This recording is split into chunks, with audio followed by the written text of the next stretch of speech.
Então, com a palavra, o Maurício Alvarenga, que é diretor comercial da Login. Olá, gente, boa tarde. É um prazer estar aqui falando sobre logística. Eu estou na logística desde que me conheço por gente, então, há 23 anos, aí, não precisem fazer conta, na logística, com logística rodoviária. Comecei nesse modal por 5 anos, depois 8 anos na logística ferroviária e agora há 12 anos, mais ou menos, na logística de navegação e terminais. Agradeço bastante aí ao TECOM pelo convite. É um evento importante, já consolidado aqui na região, e é um prazer estar aqui falando um pouquinho para vocês. Eu não trouxe aqui uma apresentação para falar da Login em especial. O que eu trouxe aqui foram alguns temas que a gente tem provocado e discutido, implementado dentro da Login, voltado ao tema do encontro que a gente está falando de sustentabilidade. Muito mais para provocar alguma discussão. E depois a gente fala ali na frente. Eu vou pedir, então, para, se puder, baixar a luz aqui um pouquinho.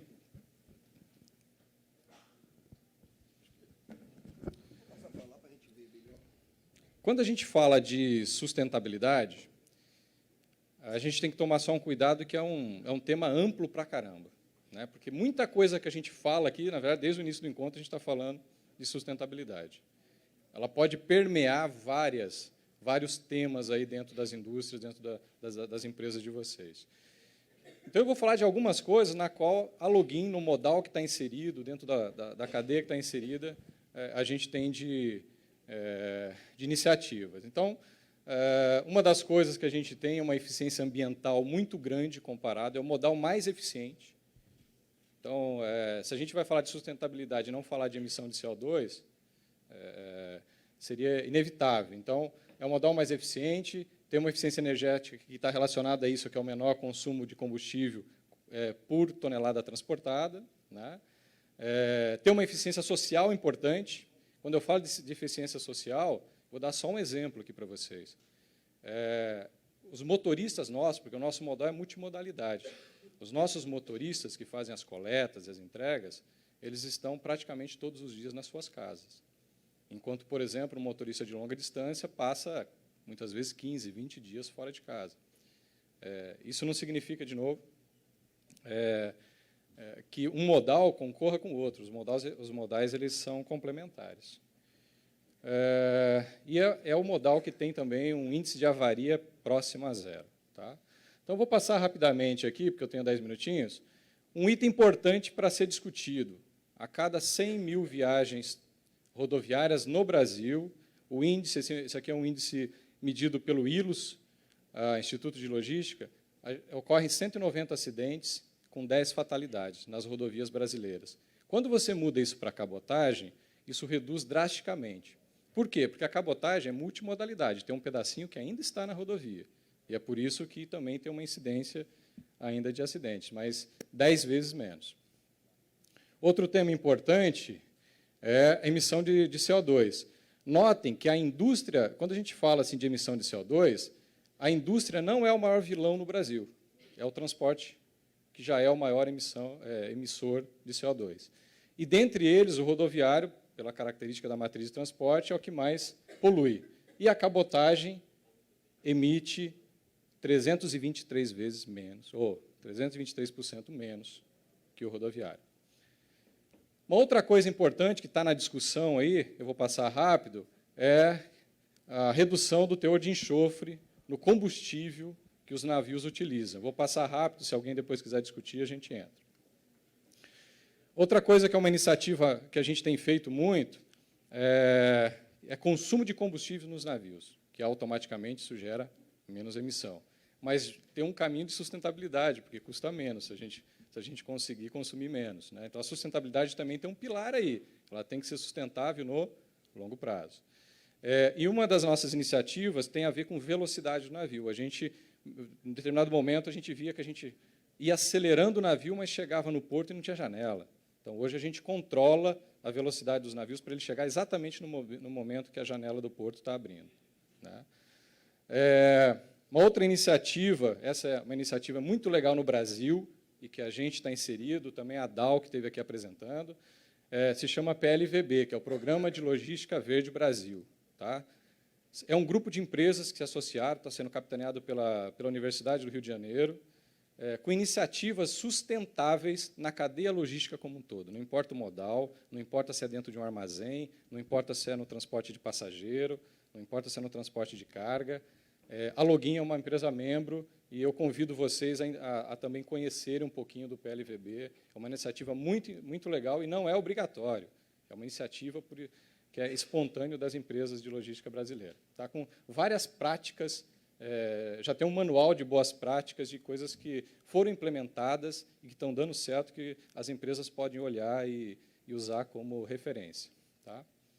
Outra coisa que a gente está fazendo interessante, que tem a ver com sustentabilidade, que é o seguinte: o modal marítimo, para ele ser sustentável, ele tem que conseguir captar o cliente que está no rodoviário. E uma das coisas que a gente tinha dificuldade é tecnologia, muitas vezes, porque o caminhão você tem rastreador, você tem algumas coisas que facilitam, enquanto o container, a gente tinha dificuldade, porque ele troca sai do caminhão, entra no porto, depois entra no navio, e assim ele vai trocando de posição. Então, a gente está implantando em 100% dos nossos containers um dispositivo que vai permitir ele ser rastreado o tempo todo. Esse é um dos benefícios que a gente está implantando. Outra coisa é que nós temos pontas rodoviárias, onde a gente faz coleta, entrega, e a gente usa parceiros rodoviários. Então, nós temos um programa com esses parceiros rodoviários voltados à melhoria contínua. E esse programa com esses parceiros tem a finalidade de a gente estender nossa busca pela sustentabilidade não só dentro do nosso espaço, acho que alguém comentou aqui, mas para fora um pouco, que é na cadeia na qual a gente entrega para o cliente, também através do nosso parceiro. Tá? Outra coisa que vocês discutiram aqui foi uma questão relacionada à diversidade, né? E aqui tem uma questão interessante. O nosso modal é um modal que, caracteristicamente, é um modal bruto, vamos chamar assim. Né? Quando você olha, a Login ela tem operação portuária, né, em Vitória, no Espírito Santo, a gente tem terminais, e a gente tem operação de navio. Então, são operações que, pela característica, se você olha, muitos homens trabalhando, e poucas mulheres, pela característica do negócio. Mas nós temos 184 funcionárias mulheres dentro da Login. Pela característica da operação, isso é um índice bastante elevado, sendo que nós temos 15 marítimas, ou seja, mulheres embarcadas, que também é uma dificuldade, porque como que funciona o marítimo? Ele passa 2 meses no mar, depois ele passa 1 mês em casa. 2 meses no mar, 1 mês em casa. Então, as mulheres têm uma dificuldade, muitas vezes, até para quem tem filhos, principalmente, largar filho, criança durante 2 meses. Né? Então, mas nós temos 15 marítimas embarcadas dentro dos nossos navios. Então, assim, de maneira geral, queria passar esses pontos para vocês, para provocar uma discussão. Essa é a malha logística. Essa malha logística, aproveitando que o Peter está aqui, é uma malha que nós temos 2 serviços em conjunto com a Mercosul Line. Também alguém falou aqui de concorrentes se juntando para entregar um determinado serviço. Nós temos esse case aqui em conjunto com a Mercosul Line, onde 2 de nossos serviços são juntos. De forma operacional, eles são juntos. Né? Então, a malha logística da cabotagem cobre toda a costa brasileira com toda certeza. Né? Posso dizer com toda certeza para vocês que hoje quem não faz cabotagem é porque não quer. Porque a cabotagem ela é eficiente e ela cobre toda a malha logística. Eu vou passar rapidamente um videozinho, e é curiosidade também, dentro dos meus 5 minutos que tenho, né? Ah, tá ótimo. Rapidinho. É um vídeo apenas de curiosidade. Nós estamos importando um navio, que foi construído na China. Esse navio está chegando, se puder colocar já o vídeo, por favor. Esse navio já está em Manaus, já chegou em Manaus, e ele é novo, até porque, pela lei brasileira, você precisa trazer um navio 0 bala, né, para ser importado. Pode colocar. E aqui é para ilustrar a construção do navio, é rapidinho para vocês entenderem como que é o processo um pouco de construção de um gigante do mar.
tempo de construção foi de 16 meses.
Era um pouco para ilustrar, então, esse navio está em Manaus nesse momento, passando pelo processo de importação. A gente estima que mais 40 dias ele entra em operação na cabotagem. Tá? Obrigado. Bom, eu queria agradecer ao Maurício Alvarenga.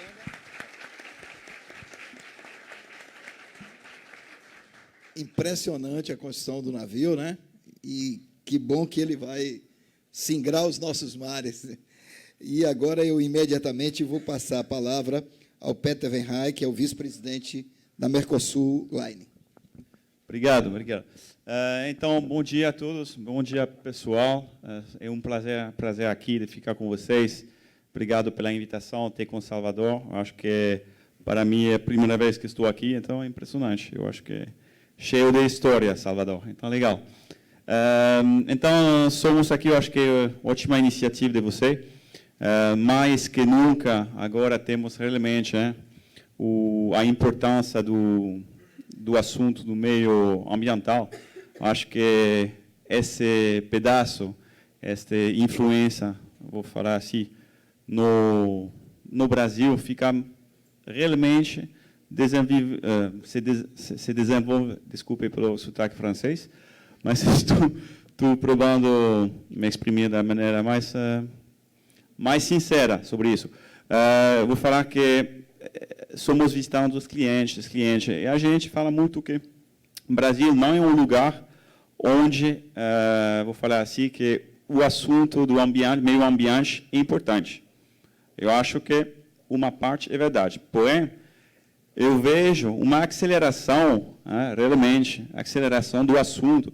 Não sei se é porque o presidente falou com outros presidentes na planeta, então tivemos realmente um foco desde 2, 3 meses sobre esse assunto da Amazônia, mas eu acho que é muito mais que isso.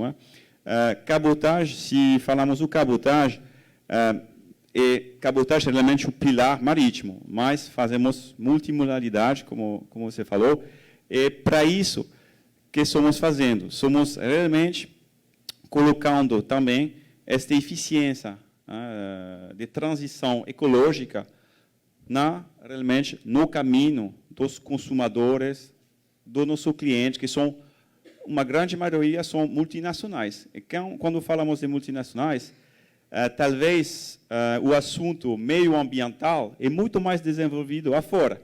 Então, temos uma penetração desse assunto no Brasil que ajuda a ter essa consciência. Então, isso é muito legal. E vemos isso com o nosso cliente, que agora ele tem metas, departamento logístico, do procurement, das compras, tudo isso, ele tem uma meta, talvez 10%, 20% da meta, e para desenvolver realmente um modal que fica eficiente e respeitando a natureza. Eu vou fazer... então, eu estou trabalhando... não sei se funciona aqui. Não funciona.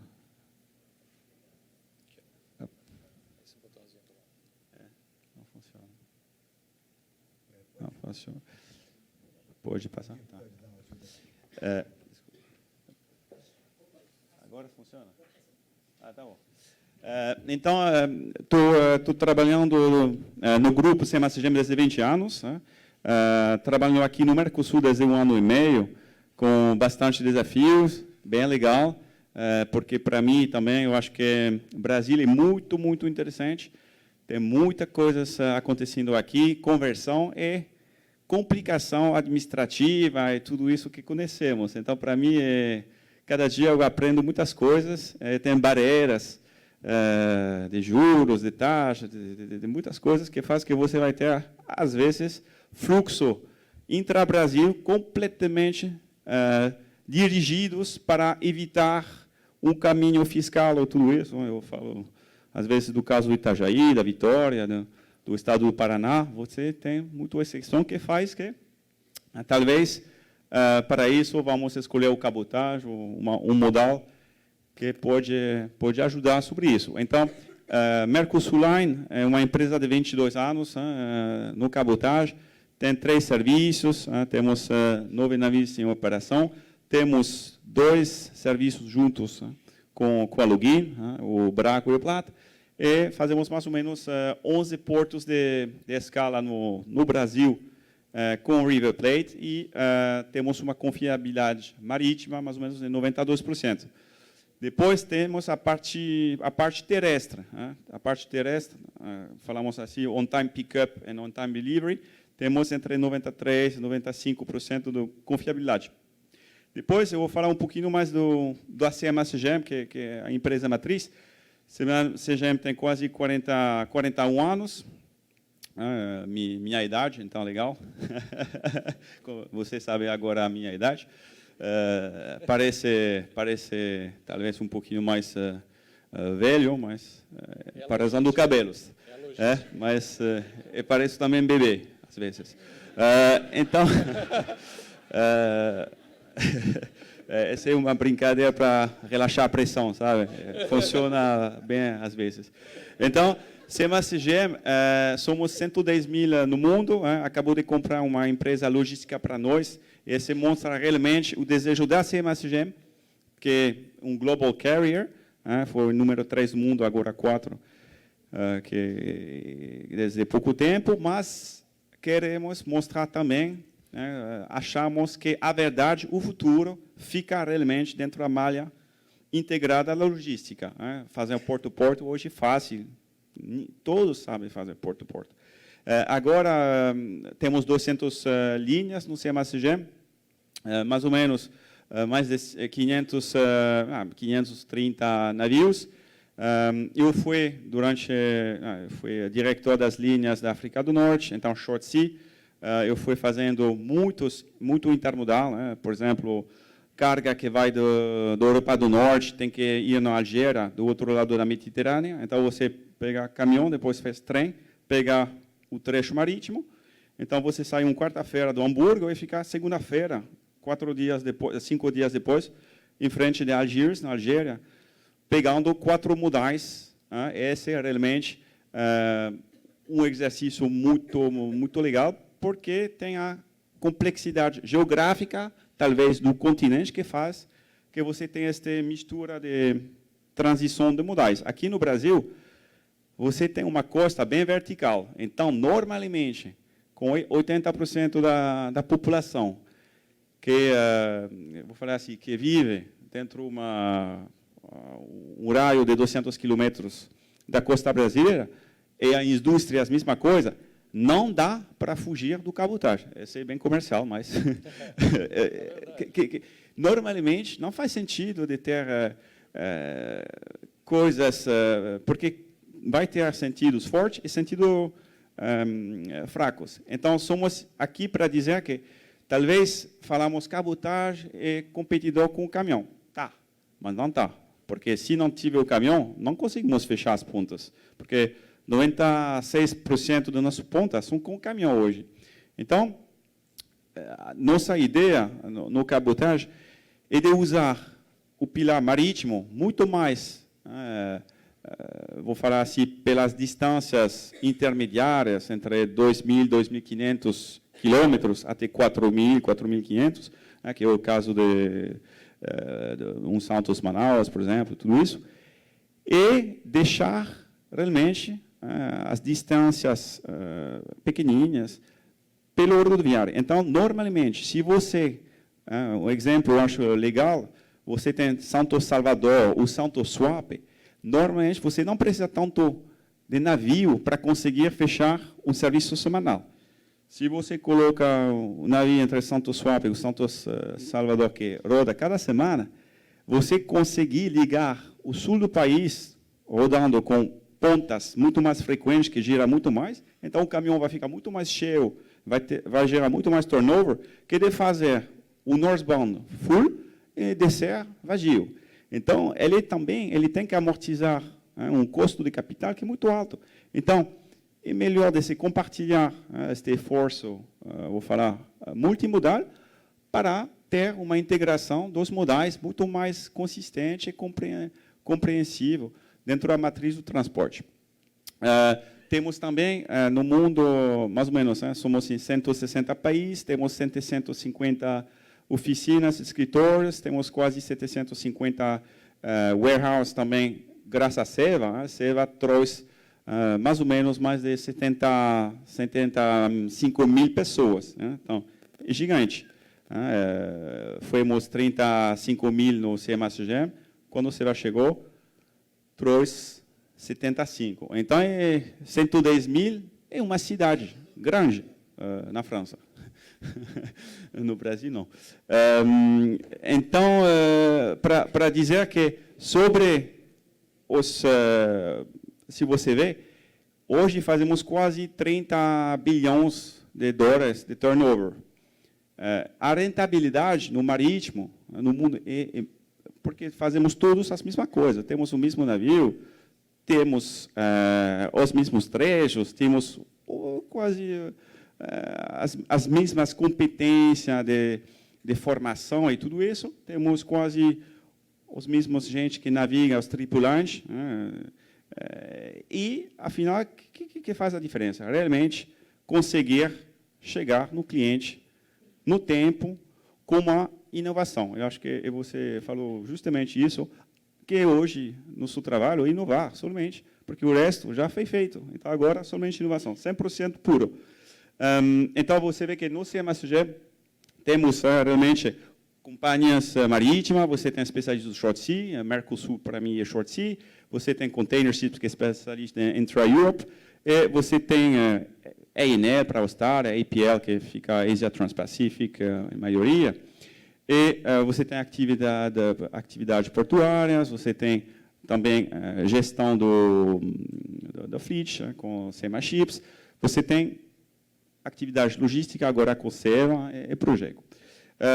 Para mostrar isso, eu acho que esse foi para ilustrar realmente nossa intermodalidade ou multimodalidade, porque quando falamos de multimodalidade, conseguimos fechar um documento só no lugar de documentos múltiplos que são para intermodal. Então, hoje, o cliente ele quer o mais fácil, ele não quer agregar relatórios, documentos, tudo isso, ele quer somente um documento, fechar o negócio, e somos simples. Depois, que eu quero mostrar que agora somos 2 meses e meio em frente de uma nova jornada, vou falar assim, nova viagem. Esta viagem é muito importante para nós, mas muito mais pela geração futuras. Eu tenho 2 pequenininhos, então eu quero que eles vão ter um bom tempo com a planeta e também eu mudei também. Eu acho que todos nós mudaram. Falamos esta tarde, contei com o Salvador, tive a canula, como se chama? Canuta. Então, tive um canuta em plástico falando, não. É porque minha esposa me falou, você não usa. Ok, agora eu vou fazer o caminho certo.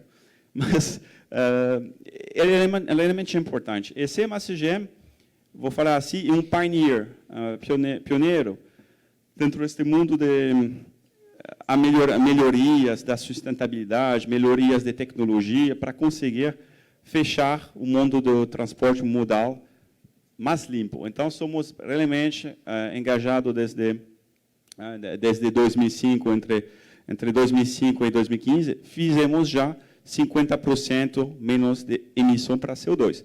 Entre 2015 e 2025, que teremos que diminuir acima de 30%. Eu falo aqui somente de CO2, tá? CO2 é uma parte. Mas, quando falamos de CO2, esquecemos, talvez, a emissão de sulfuro, que, para nós, este IMO 2020, que vai mudar as regras. Em 2008, a Organização Mundial Marítima Internacional colocou, em 2020 vai chegar, teremos que mudar o conteúdo do sulfuro dentro do combustível, que antes foi 4,5, em 2012 foi para 3,5, agora acabou a festa, 0,5. Mas temos já, desde alguns anos, a emissão, a ECA, a zona ECA, que são, e SECA também, que são zonas específicas no mundo que toleram somente 0,1% de sulfuro, de oxídio do sulfuro. Então, falamos da costa da América do Norte, a Caraíbe da parte da América do Norte, falamos da Báltica, como se chama? North Sea, Báltica, North Sea, tudo isso. E queremos também mostrar que CMA-CGM tem realmente nova jornada, que é Energy Transition Ambition 2020, ETA 2020. Então, ETA não é escolhido para nada. Depois, que quer dizer este 2020 IMO Software Regulation? Ele quer que vamos gastar 85% menos de emissão de sulfuro. Para isso, esse vai concernar mais ou menos entre 50 mil e 100 mil navios. Navios de cruise, navios de container ship, todos os navios. Talvez para pescar, tudo isso vai ter que usar este low sulfur 0,5%. Muito importante. Então, você vê aqui, por exemplo, este gráfico, a caída do sulfuro de 3,5 para 0,5 a partir de 2020 e todo para o planeta inteiro. Então, para nós, mais que nunca, achamos que pela costa brasileira que temos, imensa, 7.500, é uma das maiores costas do mundo, achamos que, tendo esta oportunidade de fazer um negócio limpo, que é quase natural, temos uma infraestrutura natural, eu acho que é fantástico. Hoje, que quer o Brasil precisa 4%, investir 4% do seu PIB para manter a infraestrutura. Tá? Hoje ele consegue somente colocar 2% do orçamento dentro disso. Então, escolher o cabotagem, essa é a ideia do Ministério da Infraestrutura, que fala, cabotagem, já, para nós, será muito mais fácil de levantar a dinâmica, vou falar assim, da eficiência de nossa infraestrutura, porque é de graça. Você tem o mar, você coloca um navio, é muito mais fácil que de refazer rodovias, o trem, rail, tudo isso. Então, achamos que o futuro pelo Brasil vai pelo cabotagem. Tá? Então, para acabar, hoje dentro da matriz do transporte brasileiro, cabotagem representa somente 11% com o líquido, mas dentro desses 11%, tem somente 9% do cabotagem do container, sem nada. É 1% da matriz total. Então, se compararmos a parte do cabotagem contra outros países continentes, você vê que outros países continentes têm uma média, vou falar, de 30% dos elementos, mas temos no Brasil somente 11% com líquido. Então, somos muito atrasados, teríamos que triplicar dentro da matriz na sua exposição. E você vê que o rodoviário, no lugar de fazer 40% dentro da representação, ele faz mais ou menos 60% no Brasil. Então, por que usamos o cabotagem? Eu acho que meu parceiro do Login falou bem. Sustentabilidade é um pilar para nós, o valor do frete, que é interessante, muito interessante. E isso, economia da escala é outro elemento, frequência, lead time, tudo isso faz roubo, menos roubo.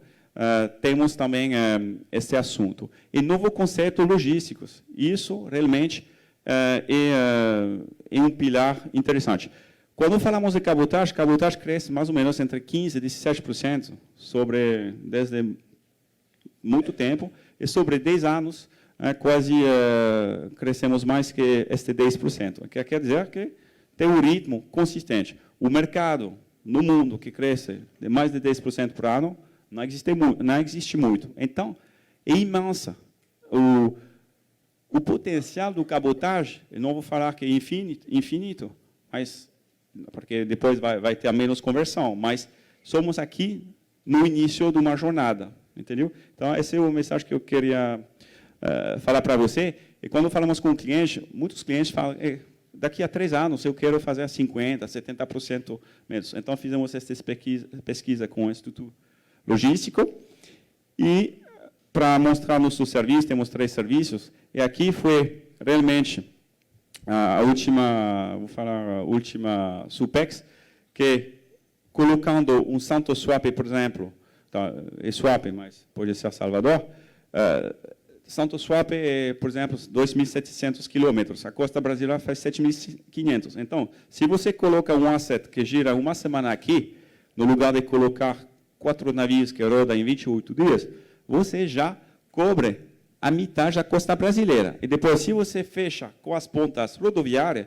você não precisa de navios. Então, você tem realmente uma adequação, uma integração entre o pilar marítimo com o pilar rodoviário, o trem, porque aqui eu acho que podemos muito mais desenvolver o trem também. Eu acho que tem gente na sala que faz parte deste mundo, é muito importante.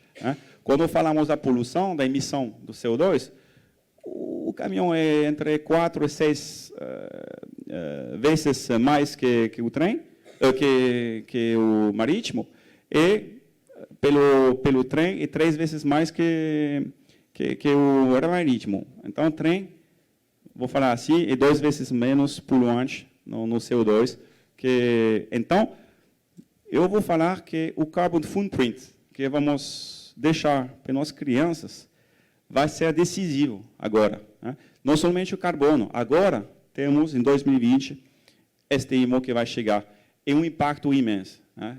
Temos 60 bilhões de dólares de impacto pelo mundo inteiro que os armadores que usam. Então, claro que vai impactar o preço afinal, mas eu acho que vale a pena realmente de fazer esse esforço todos juntos para conseguir deixar uma planeta que hoje ele sobrevive, mas queremos viver só, né? Então, para falar, obrigado. Eu acho que o tempo já ficou morto, então eu vou deixar. Obrigado.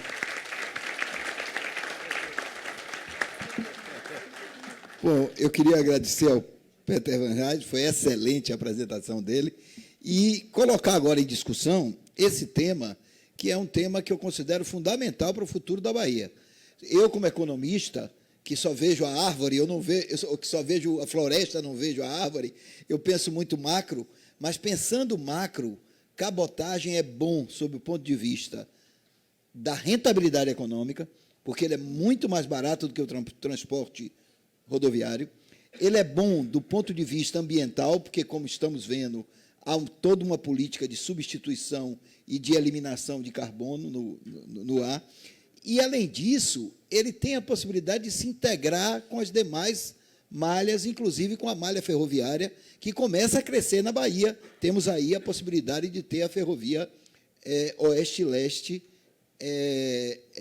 que sendo finalizada, eu acredito que até 2020. Então, é um tema muito importante. Além disso, eu queria frisar uma coisa aqui, me permitam. Dessas apresentações que nós vimos aqui, ficou um pouquinho claro a complexidade da economia baiana. A Bahia não é só petroquímica, como muita gente pensa. A Bahia é produção de automóveis, a Bahia é produção de pneus, a Bahia é produção de químicos, como os da Dow, mas é também produção de celulose, produção de bens finais, produção da BASF, enfim, são dezenas de produtos que formam uma cadeia do agronegócio que é muito grande e que tem um potencial de crescimento enorme.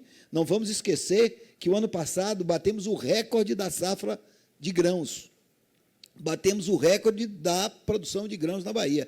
E o principal produto de exportação o ano passado foi a soja, não foram os produtos petroquímicos. A soja superou, se tornando o primeiro produto de exportação. Então, eu vou colocar em discussão aqui, para que a plateia também faça perguntas, mas eu vou começar perguntando a cada um dos painelistas como é que ele vem, como é que vocês veem a possibilidade do Porto de Salvador se transformar num player na área de cabotagem, ou seja, se transformar, especialmente digamos assim, através dos contêineres. Como é que vocês veem as possibilidades do Porto de Salvador, especificamente, nesse crescimento da cabotagem no Brasil? Quer começar, Deixa a banana pela massa. Tá bom. Obrigado. Então, como já para nós, eu acho que ficar aqui no Salvador é importante. Não vou mentir, nós somos um grande player, tá? Porque dentro do Somália, para conquistar market share e desenvolvimento, o Salvador não foi, e por essa razão, vemos aqui para falar para você, para fazer um desculpe, é que vemos que não foi falta de tempo, foi uma estratégia sobre um desenvolvimento do RED, do marítimo. Quer dizer que você não pode defender todos os trechos da mesma intensidade. Porque quando você faz uma rotação de 28 dias, com 4 navios para ter uma frequência semanal, você tem que escolher as prioridades do sentido forte. Então, ou vai ficar esse trecho northbound, ou mais você coloca portos dentro da sua rotação, ou mais você vai prejudicar o transit time e lead time das portos que seguem os portos intermediários. Tá? Então, por exemplo, se eu faço do sul até o Manaus, eu faço 7 escalas, o cliente de Manaus não fica muito contente. Então, vai ter uma realidade econômica contra a eficiência da supply chain que temos que analisar. Então, vai ter um preço por dia, vou falar assim, um preço da supply chain por dia que vamos ter que colocar sobre a mesa. E vemos que não podemos defender. Por exemplo, temos um serviço hoje que fazemos juntos, no Santos Salvador, por exemplo, porque tem muito mercado de Santos para Salvador. Porém, temos que ir para Swap, de Swap vamos para PCM e redescemos para Salvador. Então, fazemos 11 dias. Esse não dá. Então, teremos que dividir por 2. Então, a ideia é realmente minimizar esta rotação fazendo o shuttle. É exatamente a coisa que achamos que é bom pelo Brasil, o conceito revolucionário do SUPEX. Pode ser um Savix, pode ser todos os portos, eu vou falar, que são distantes entre 1.700 e 2.500 quilômetros, você poderia fazer shuttle para competir com o caminhão. E, competindo com o caminhão, você teria que agregar parcerias com caminhoneiros para que eles girem essas pontas e você faz o pilar, o trecho marítimo, o viaduto marítimo. Essa é a estratégia. Eu vou falar que para gastar menos custo de capital, você teria que se concentrar fazendo esse tipo de shuttle, mas você precisa também que chegar. Então, você precisa um sentido fraco que não fica tanto fraco. O northbound fica ok, mas o problema do Salvador para descer, para São Paulo, é muito difícil, né? Porque vai ter 5.500 reais o preço. Então, a competitividade é isso. Então, para escolher de desenvolver este porto, tem realmente defender o lead time total, tem que defender uma realidade de um competidor, mas que um parceiro também, caminhão, que tem que ter um custo de oportunidade também. Ele redesce vazio, desculpa, mas R$1 é melhor que 0. Essa é a consciência marginal que prejudica também algumas conversões. Então, para nós, Salvador, para nós é o futuro. É o único porto que não temos a malha que teremos que ter dentro da matriz de nosso transporte do cabotagem. Então, você pode confiar, Mercosul vai crescer em Salvador. Então, essa já é uma boa pergunta. A notícia é boa. Maurício. Então, eu vou abordar um pouco um outro aspecto, além do que o Peter já comentou, um pouco mais voltado a dois fatores. Um deles, me permita um pouco o Tecon aqui falar, a gente tem algumas limitações do próprio porto hoje, né? Então, eu sei que o porto está trabalhando para eliminar as limitações, mas hoje, quando a gente pensa como companhia de navegação, colocar um serviço extra, por exemplo, aqui no Tecon, ou em Salvador, a gente tem dificuldade pela disponibilidade de berço, né? Então, o Tecon está trabalhando nisso, e isso, com certeza, será, à medida que esteja concluído, um ponto muito importante para o desenvolvimento da cabotagem aqui na região. Uma outra coisa que eu acho importante para caramba, e eu falei, a gente falou muito de sustentabilidade aqui, aí eu vou voltar um pouco no aspecto anterior. É muito bonito, às vezes, falar de sustentabilidade, como o Peter falou, fora do Brasil esse assunto talvez esteja mais maduro, mas no Brasil ainda não. Hoje, se a gente coloca, muitas vezes, E aí, vamos assim, não falar de custo num primeiro momento. Vamos olhar as vantagens de cada modal e olhar para o aspecto ambiental, sustentável e tudo mais. Eu tenho certeza que se a gente colocar quem hoje transporta no rodoviário, da Bahia ou para a Bahia, não importa, e colocar isso na balança, vai ficar muito mais tendencioso ao profissional que está do outro lado de logística, as indústrias, escolherem a cabotagem. O ponto é, de fato, tem o apelo, as pessoas estão pensando na sustentabilidade? Por que eu falo isso? Porque lá na ponta, nessa vida tudo é uma decisão, e às vezes a gente tem que tomar decisões um pouco duras, né? E dentro desse aspecto, a gente tem um aspecto aqui regional, vamos chamar, mas no Nordeste em especial, que é reflexo da indústria brasileira, que é muito mais forte no Sul e Sudeste, e menos forte, né, no Norte e Nordeste, onde veículos sobem, né, o Peter comentou um pouco, eles sobem cheios do Sul e Sudeste para cá, e aqui tem que voltar batendo lata. O que acontece com esses veículos, com esses caminhões? Eles voltam por qualquer preço. E aí, se você coloca isso na conta de fazer um comparativo com a cabotagem, fica alguma coisa que não se compara. Você não compara muito banana com banana, mas, de fato... de fato, eu sei que o profissional de logística que está do outro lado, está contratando, ele está olhando isso, né? Então, tem dois aspectos para ser olhado, mas muitas vezes a gente tem que tomar uma decisão. A gente realmente está preocupado com a sustentabilidade? Eu acho que essa é uma pergunta que volta para a gente como profissional do outro lado. Ou a gente só é sustentável se tiver pelo menos X% mais barato. Se tiver o mesmo preço, acho que a pergunta é, se tivesse o mesmo preço, você toma a decisão de fazer? Pelo mais eficiente? Ou você continua em alguma coisa que é mais tranquilo, né? Por que eu quero dizer isso? Porque o caminhão está lá na porta hoje, está sobrando o caminhão, quando você olha principalmente no sentido sul, não no sentido norte.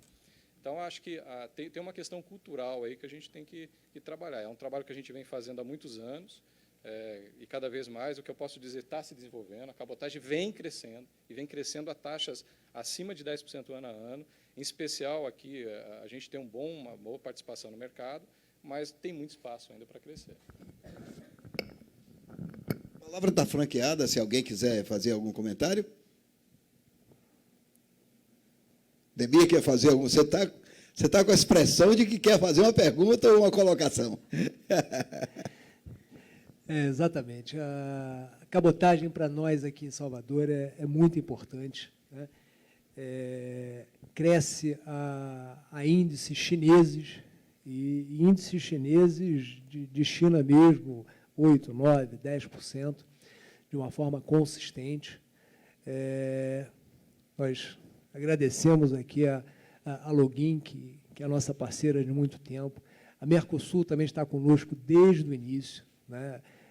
Uma das primeiras fotos tiradas do terminal, em 2001 ou 2002, mostra um navio da Mercosul atracado no cais de ligação operando. Eu tenho muito orgulho de ter aquela foto. Convidamos vocês a olharem para Salvador com mais carinho.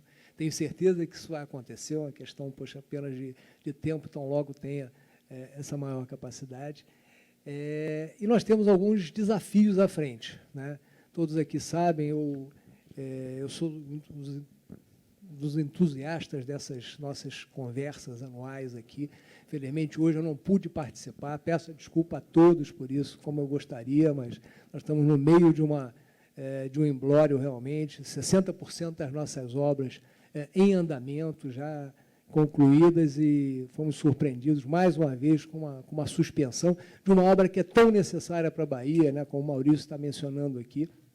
A gente vai entregar em 2020 uma obra que deveria e poderia ter sido entregue em 2012, não o foi por conta das mesmas forças contrárias que a gente continua combatendo hoje. Mas, retomando essa questão, então, tenha certeza de que não é de nossa parte, nós estamos fazendo tudo o que é possível para ter esse berço pronto o mais rápido possível, exatamente porque a gente sabe que, se hoje nós vemos crescendo a 10% na cabotagem, a gente pode crescer 20%. Né? Nós precisamos disponibilizar berço, e tenho certeza que vocês vão fazer os investimentos e disponibilizar capacidade aqui para isso.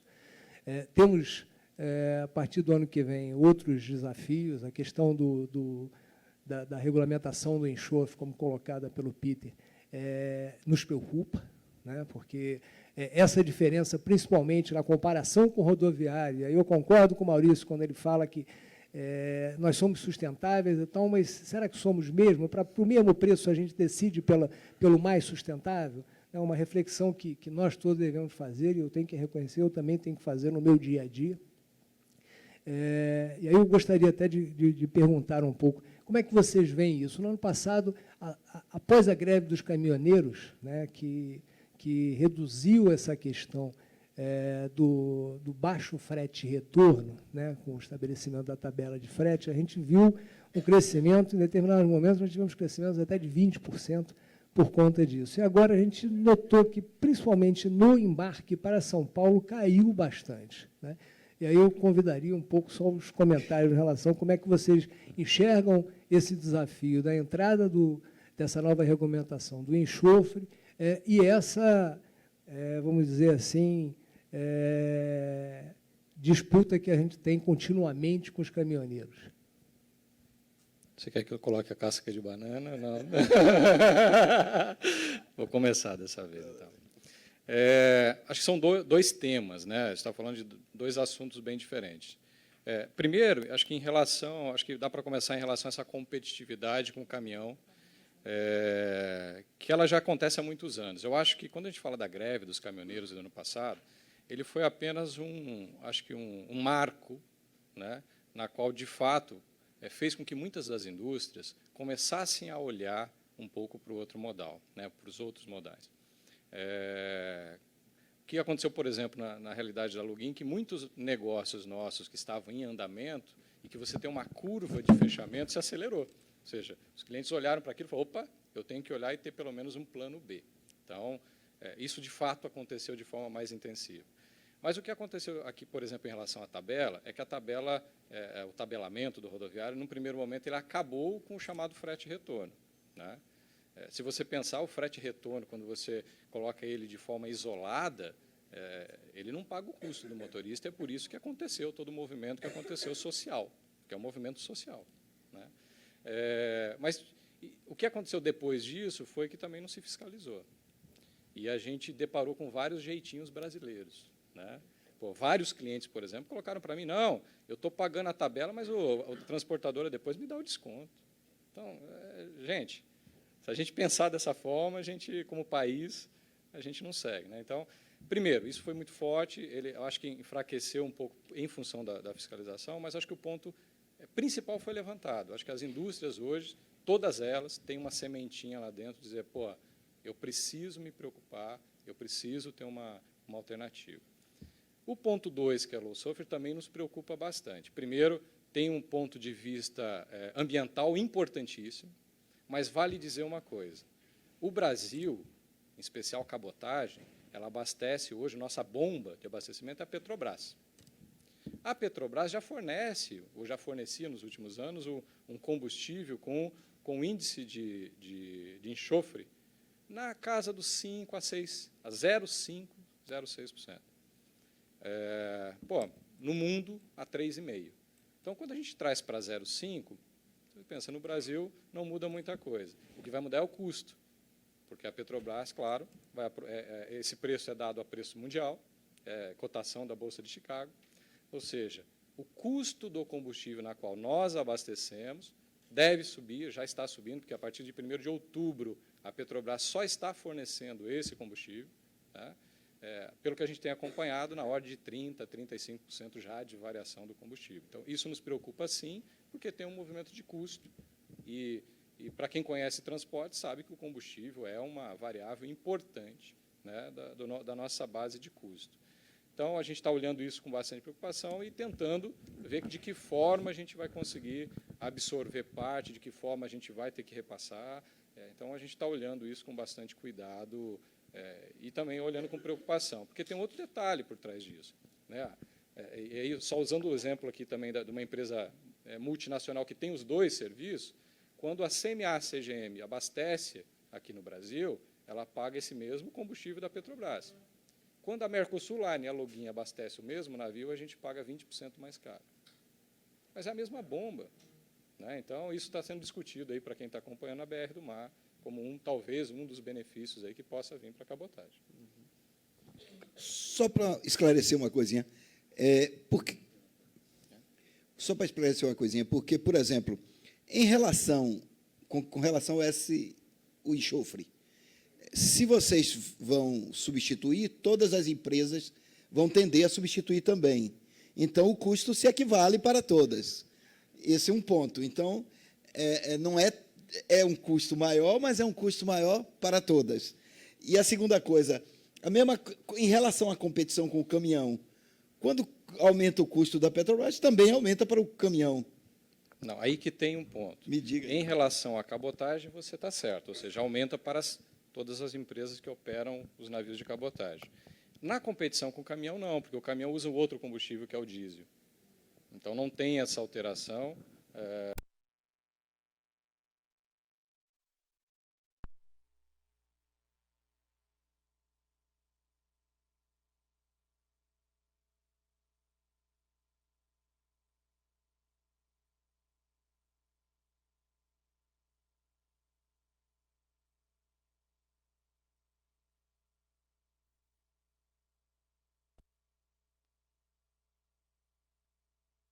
E 65% da matriz de transporte brasileira para a cabotagem. Né?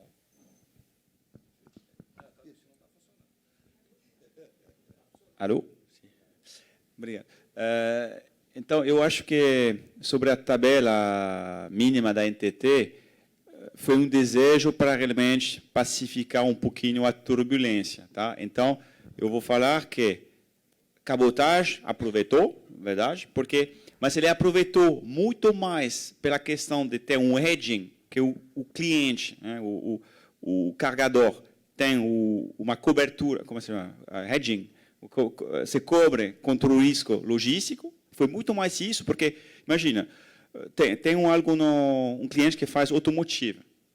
Parar um dia da planta para automotivo, porque ele não conseguir fechar seu abastecimento da supply chain, falamos entre 1 e 5 milhões de dólares por dia, depende da planta.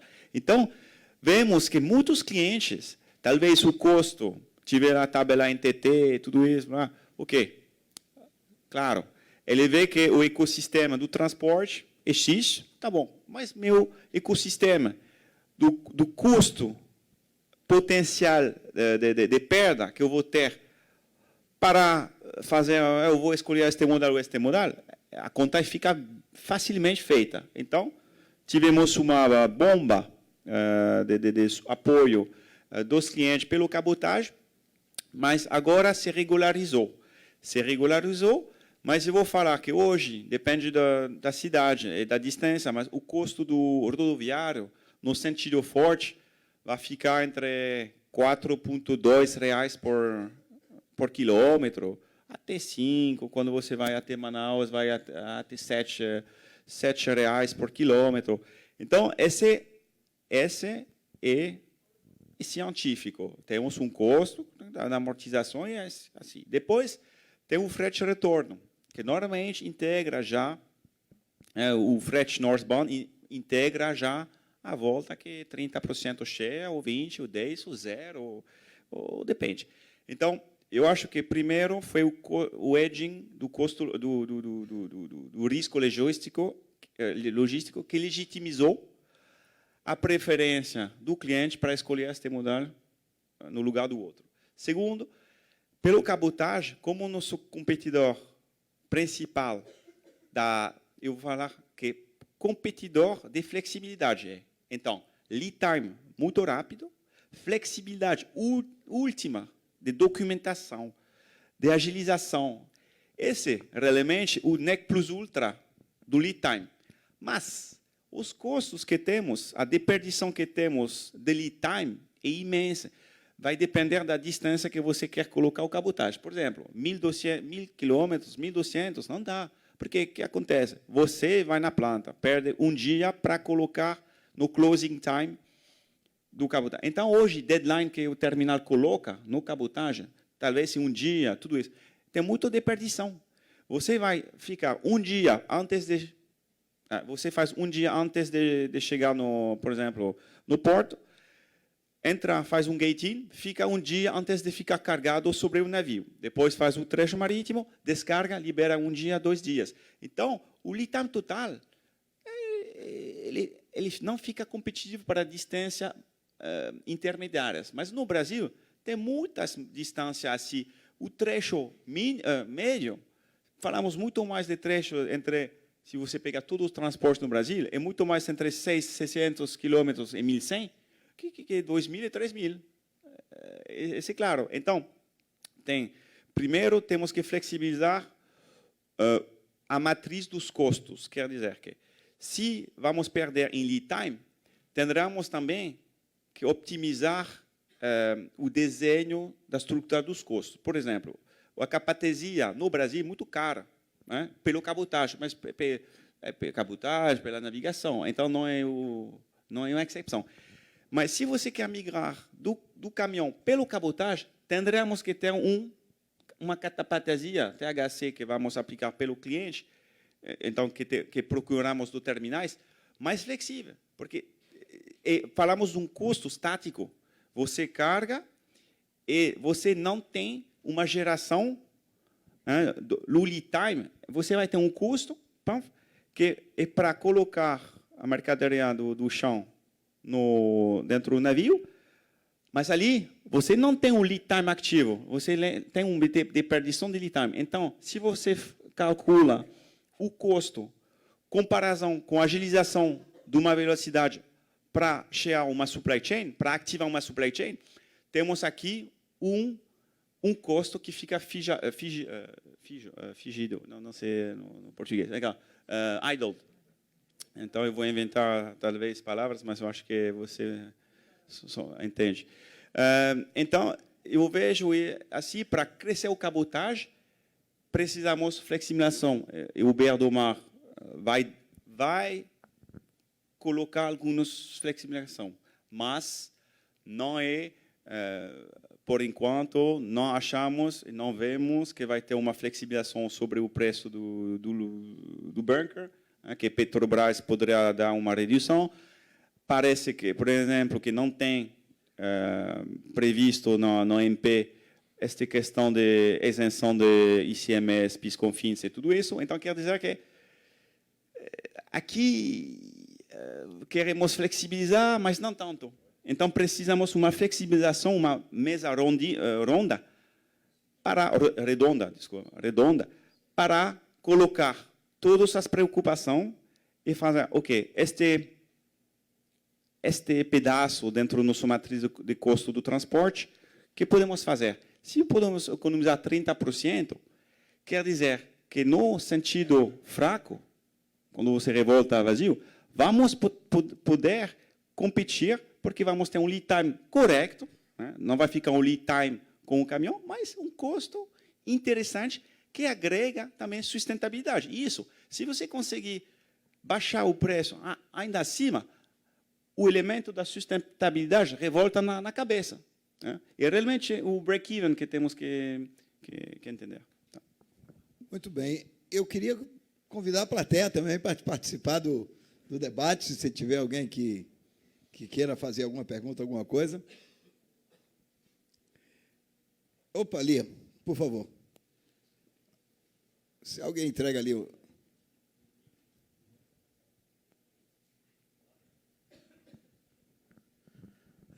Primeiramente, boa noite, né? Já passou das 18 horas. Com relação a...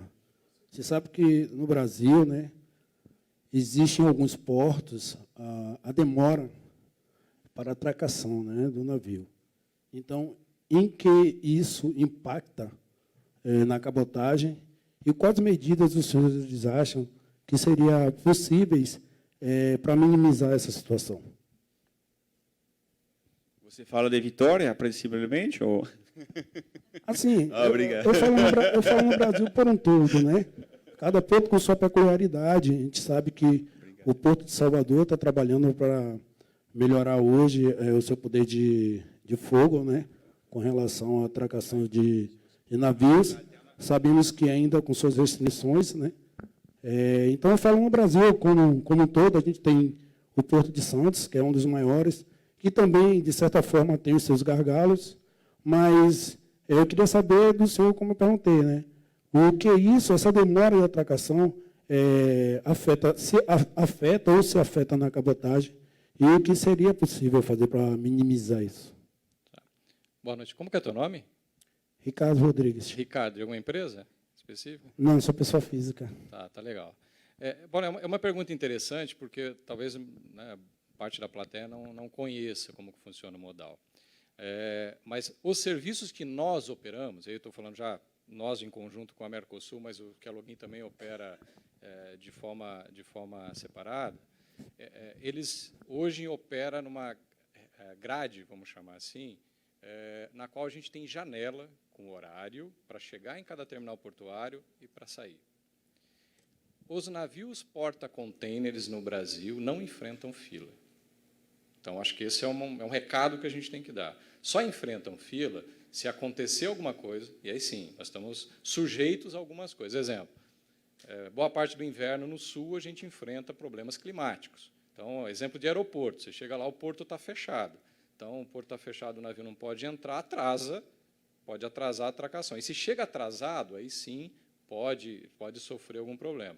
Mas hoje a gente tem janela de atracação para entrar e sair de todos os terminais. Então, hoje eu não vejo isso como um problema crônico sério. O que tem, sim, em algumas situações, em alguns terminais, a gente tem dificuldade de ter infraestrutura para operar. Eu acho que o exemplo hoje não está nem aqui, está mais no sentido ainda Nordeste, Norte, ali, por exemplo, Maranhão, a gente tem uma dificuldade de ter equipamento para operar navio de container ainda. Então, infraestrutura ainda carece em algumas regiões, mas não a questão de atracação.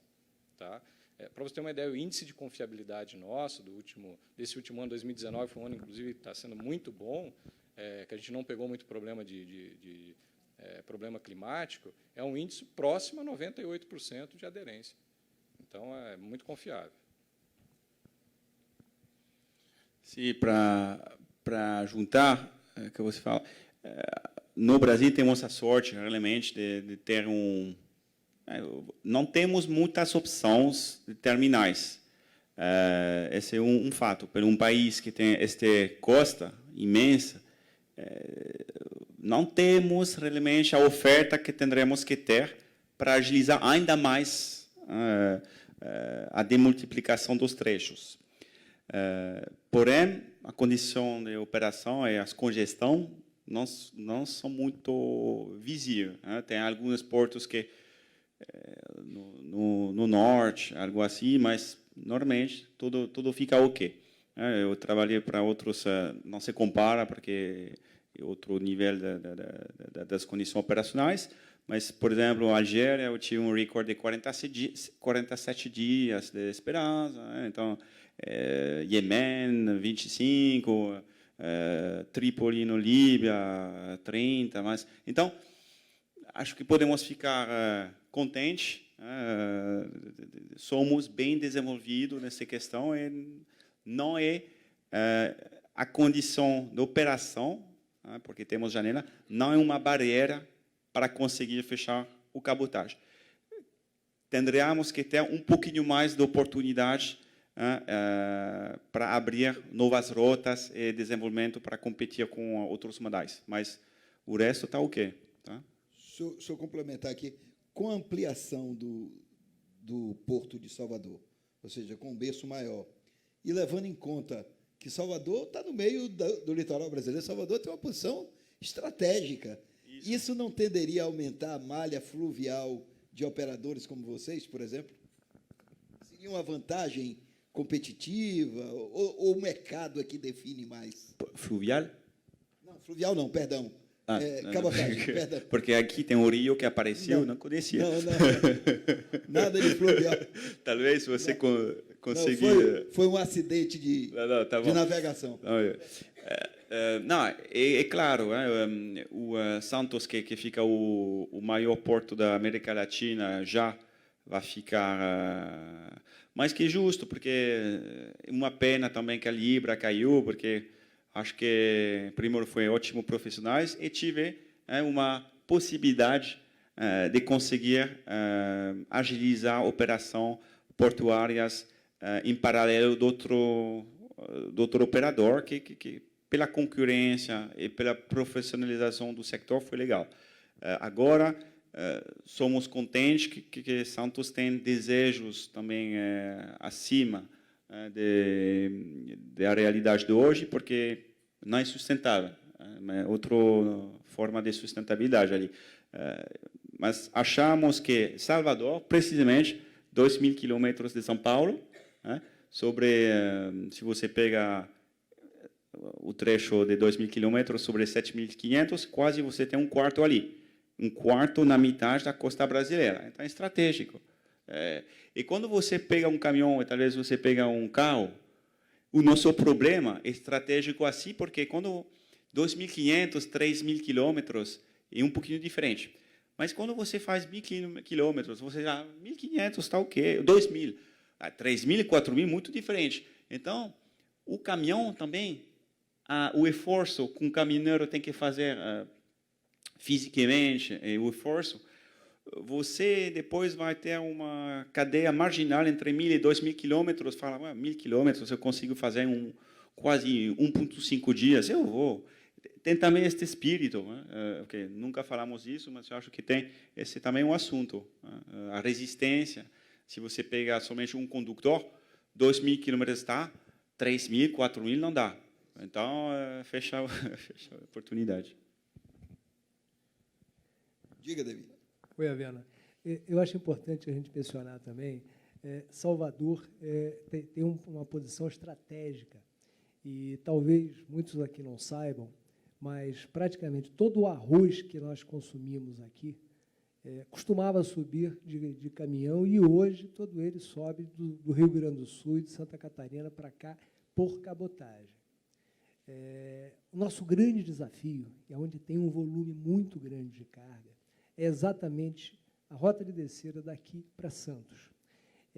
E é uma rota difícil, porque, além da questão do frete de retorno, que é um frete muito baixo, qualquer valor é melhor do que o nada que o caminhoneiro vai receber. Nós ainda concorremos, ao chegar em Santos, com o frete de subida da Serra de Santos para São Paulo, que é um dos fretes de curta distância no Brasil, mais caros, porque 40% da movimentação portuária brasileira hoje é Santos. Se a gente for considerar em valor de carga, esses 40% se tornam 60%, 65%. Então, o frete ali de ponta é muito caro. E aí, essa soma da pequena... exatamente. A Serra. E a Serra também tem um custo adicional, obviamente.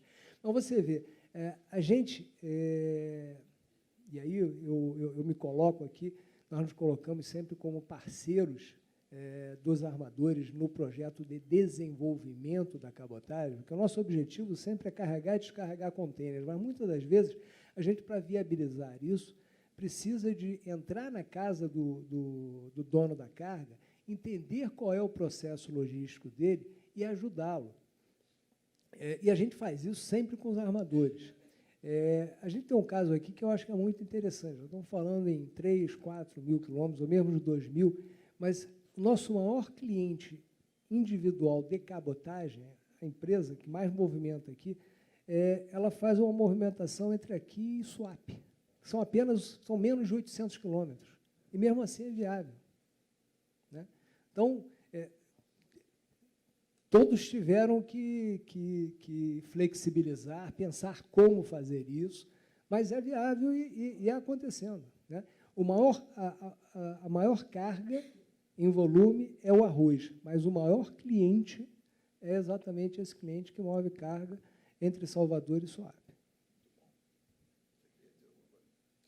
Só para complementar aí a tua pergunta, na minha visão, e aí falando especificamente, perguntou aqui de Salvador, é fundamental a questão aí da ampliação do terminal, porque hoje, para se pensar em colocar mais alguma linha aqui, não é nem o lado econômico.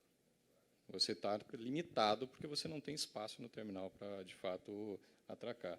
Como que funciona a matriz? A gente roda com o navio, hoje, são 4 navios, por exemplo, rodando em um serviço que roda em 28 dias. E a gente tem janela de atracação em todos os portos. Então, imagina que, se eu chego aqui em Salvador, por exemplo, numa sexta-feira, e não tem a janela para atracar, eu não posso esperar para domingo. Por que eu não posso esperar? Porque o porto da frente, a janela já está ali. Então, isso é uma decisão dentro de uma matriz que é complicada. Então, se o porto não tem uma certa flexibilidade, dificulta. Eu não tenho dúvida que aqui ainda tem muito mercado a ser desenvolvido, né? Então, estamos aí bem ansiosos aí com a... Muito bom. Alguma pergunta a mais? Tem uma pergunta ali, por favor. Se for difícil, a gente pede para os universitários responder, tá?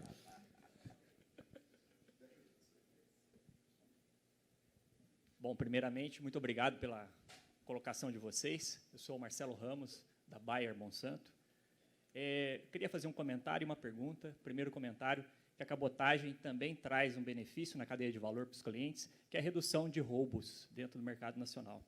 E a pergunta para vocês, dentro do avanço tecnológico, o que a cabotagem tem buscado de desenvolvimento junto com seus clientes, parceiros, para trazer um mindset mais preditivo para esse setor?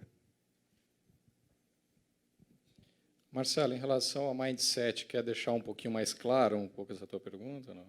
Sim, a tomada de decisão baseada em dados e a busca hoje incessante da gente evitar um lead time maior dentro da cadeia.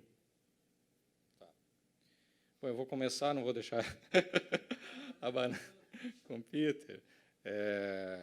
Acho que esse é um ponto importante, Marcelo, que a gente tem buscado cada vez mais, e sabendo que transporte em si ele acaba sendo uma commodity, né?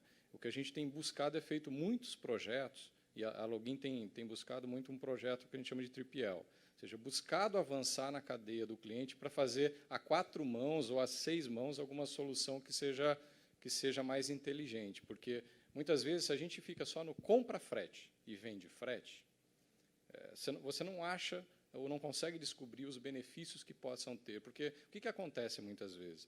O comprador de um lado da mesa e o vendedor do outro lado, cada um está defendendo, né? E você acaba não encontrando ali, muitas vezes, uma solução. Eu vou trazer só um case aqui que a gente tem, um exemplo que a gente está já há alguns anos, mas que a gente só se desenvolveu dessa forma. Tá? Nós tínhamos uma solução que até a Dow, que apresentou aqui, é um grande cliente nosso, e a gente desenvolveu uma solução para eles, onde eles tinham um terminal, onde eles traziam importação para Santa Catarina e, a partir dali, distribuíam para o Brasil. Né? E levava essa carga para o armazém, tirava do contêiner, levava para o armazém, colocava em porta-pallet, ou seja, fazia toda uma distribuição. E, juntos, a gente conseguiu achar uma solução na qual ele não tira mais a carga do contêiner. Vem importada, fica dentro do contêiner, o próprio contêiner é o armazém. Então, isso trouxe um ganho logístico significativo. Na época, foi case apresentado em eventos, e eles colocando que trouxe uma redução significativa. Então, nós estamos indo muito mais para esse modelo. Do ponto de vista tecnológico, uma das coisas que a gente tem feito e avançado bastante é tentado trazer tecnologia para rastreamento do contêiner, que até eu comentei aqui. É algo que, para a cabotagem, era um paradigma, porque o contêiner não era rastreado, ou seja, você rastreia o caminhão, você sabe que o contêiner está no terminal portuário, você sabe que ele está no navio, que o navio é rastreado, mas, querendo ou não, para juntar toda essa informação e o cliente ter isso meio que online, tinha-se uma dificuldade. Então, a gente está trazendo essa solução para ver se de fato traz E o outro ponto, em alguns clientes que a gente tem trabalhado de forma meio tailor-made e desenvolvido solução, como eu falei, deixado, muitas vezes, algum profissional dedicado nesse cliente, aí, claro, tem que ser cliente que tenha um volume que faça sentido, e aí sim trabalhado com base de dados para trabalhar na cadeia do cliente como um todo. Tem cliente que a gente, por exemplo, opera o próprio terminal do cliente, ou seja, não opera só o transporte. Isso facilita um pouco essa visão, essa gestão da cadeia. Não sei se eu te respondi aí, mas... Sim, obrigado. Eu quero, talvez, fazer um foco sobre realmente o valor do produto que fazemos no cabotagem. A diversificação do transporte no cabotagem muito maior que o tráfego de exportação do Brasil, que a exportação do Brasil é commodity, tudo isso. Dentro do nosso cargo mix, temos quase todos o sector desenvolvido, né? Até o automotivo. Né? O automotivo sabemos que é muito, muito, muito exigente. Então, temos eletrônicos, temos realmente foodstuff, temos textil, temos realmente reefer. Então, fazemos quase tudo. E com o valor do produto muito, pode ser até 2 milhões, 3, 4, 5 milhões de reais por container. Então, isso é muito diferente aqui. Então, você pode entender, como você falou, a questão do roubo é ultra importante.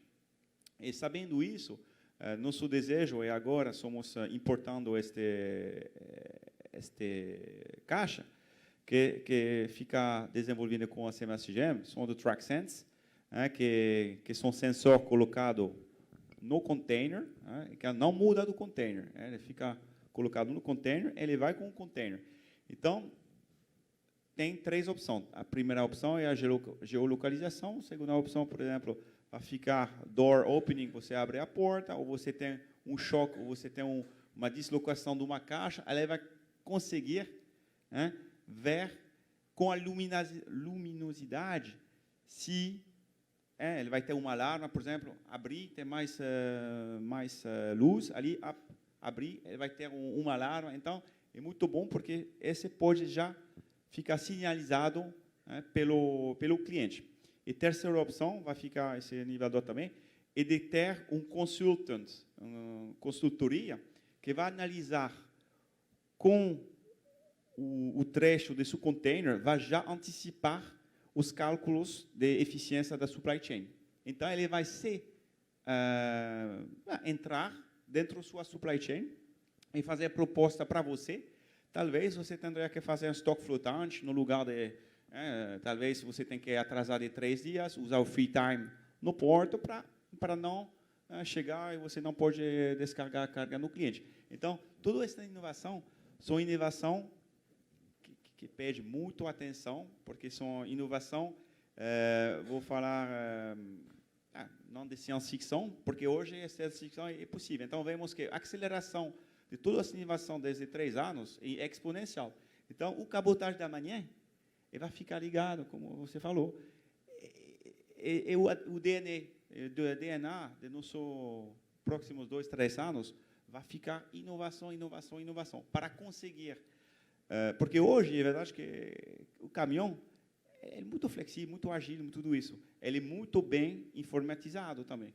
Hoje, não podemos dizer que o caminhão não conseguia dar toda essa informação. Então, talvez, se você pega uma empresa imensa que é JSL, ele agrega tudo isso. Então, ele pode já, cada coisa que você quer, ele dá. Então, nós temos esse desafio de ficar ágil como este tipo de organização e trazendo inovação.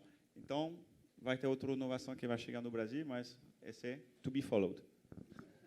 Continue. Bom, eu queria agradecer a vocês que participaram, mas antes da gente fazer o encerramento, eu queria convidar a Patrícia Iglesias para vir aqui encerrar o nosso seminário, e eu vou encerrar essa mesa e deixar a palavra com Patrícia. Obrigado. Por favor. Obrigado a vocês. Viu?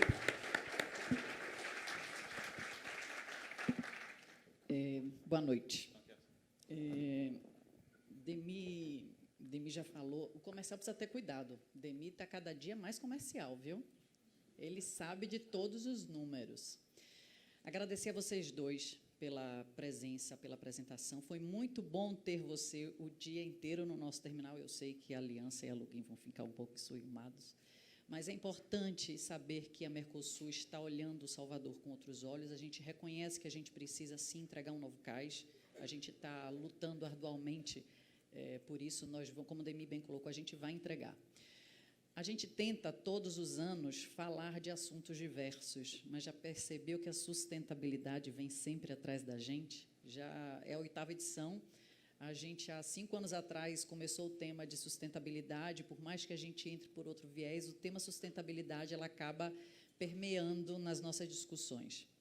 Eu quero, com isso, dizer... Eu fiz como o André, eu trouxe a pesquinha também.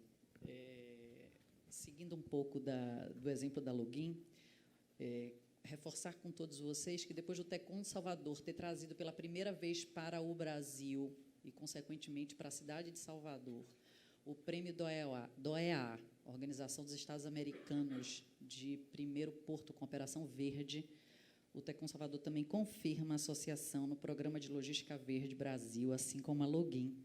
Então, o Tecon também, a partir de agora, seguiu a iniciativa da Login. A gente espera, não só com o prêmio recebido pela OEA, mas manter esse prêmio no Brasil, né? E também seguir as práticas verdes sustentáveis. Obrigada pela presença de vocês. É uma honra, um prazer. Espero que estejam e venham mais vezes a Salvador e venham em breve em 2020. Obrigada a vocês, para quem esteve pela primeira vez. Adorei ver rostos novos hoje. A gente tem cadê Gilberto? Um happy hour? Isso, confirmado. Muito obrigado por todos. A gente tem um happy hour lá fora. Obrigada. Valeu, obrigado, gente. Obrigado.